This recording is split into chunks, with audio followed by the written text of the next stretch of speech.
এই কাবাবটা বানাতে কোনো রকম স্পেশাল মশলা, দুধ, দই বা বাদামের প্রয়োজন হয় না। একদম ঘরে থাকা বেসিক মশলা দিয়ে এই পারফেক্ট কাবাবটি বানিয়ে নেওয়া যায়। আমার বানানো সবচেয়ে সহজ হচ্ছে এই কাবাব রেসিপিটি। তো চলুন দেখে নিই। এখানে মুরগির বুকের মাংস নিয়ে নিছি প্রায় ৩০০-৪০০ গ্রামের মতন। এগুলো কিউব করে কেটে নিছি। তো এবার এতে দিয়ে দেব লাল মরিচের গুঁড়া, জিরার গুঁড়া, ধনিয়ার গুঁড়া, তারপর হচ্ছে গরম মসলার গুঁড়া।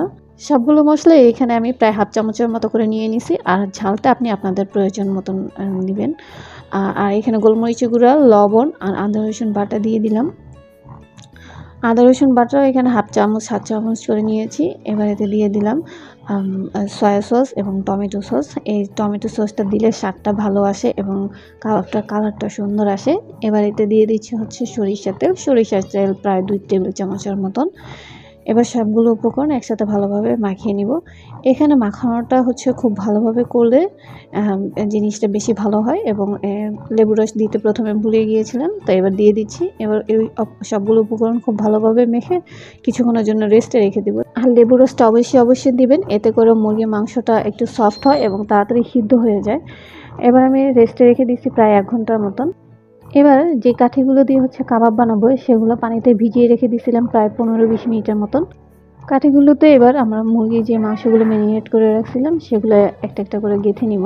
আমি একটা কাঠিতে 5টা 6টা এবং 7টাও দিয়েছি। আপনারা আপনাদের ইচ্ছা মতন প্রয়োজন মতন দিবেন। সবগুলো কাঠিতে দিয়ে আমি সবগুলো সাইডে রেখে দিচ্ছি। তো এই পর্যায়ে কিন্তু আপনারা চাইলে এগুলো ফ্রিজে রেখে দিতে পারেন। প্রথমে নর্মাল ফ্রিজে রেখে তারপর ডিপে সংরক্ষণ করতে পারেন। যখন ভেজে খাবেন তখন নামানোর সাথেই আমি বলব তেলে দিয়ে দিতে। না হলে দেখা যাবে যে অনেকক্ষণ যদি নরমালে রেখে দেওয়া হয় তাহলে মশলাগুলো ছেড়ে দিবে। তখন হচ্ছে মশলাগুলো মেরিনেশন অবস্থায় থাকবে না। তো এবার আমি হচ্ছে একটা প্যানে কিছুটা সয়াবিন তেল এবং কিছুটা সরিষার তেল 2টা মিক্স করে নিব। তাহলে হচ্ছে ফ্লেভারটা বেশি ভালো আসে। সরিষার তেলে এই কাবাবটা ভাজলেই মূলত অরিজিনাল ফ্লেভারটা পাওয়া যাবে। তো এবার আমি একটা করে কাবাবগুলো দিয়ে দিচ্ছি।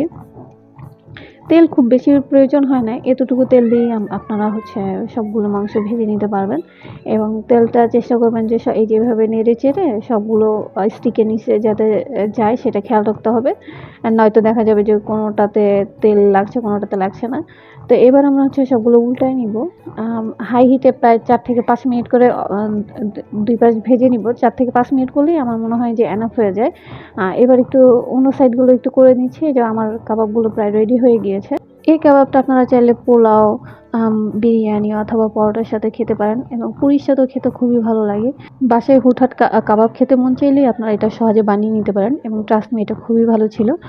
সবাই ভালো থাকবেন, সুস্থ থাকবেন আর রেসিপিটা ট্রাই করে এটার রিভিউ আমাদের ফেসবুক গ্রুপে দিতে ভুলবেন না। আল্লাহ হাফেজ।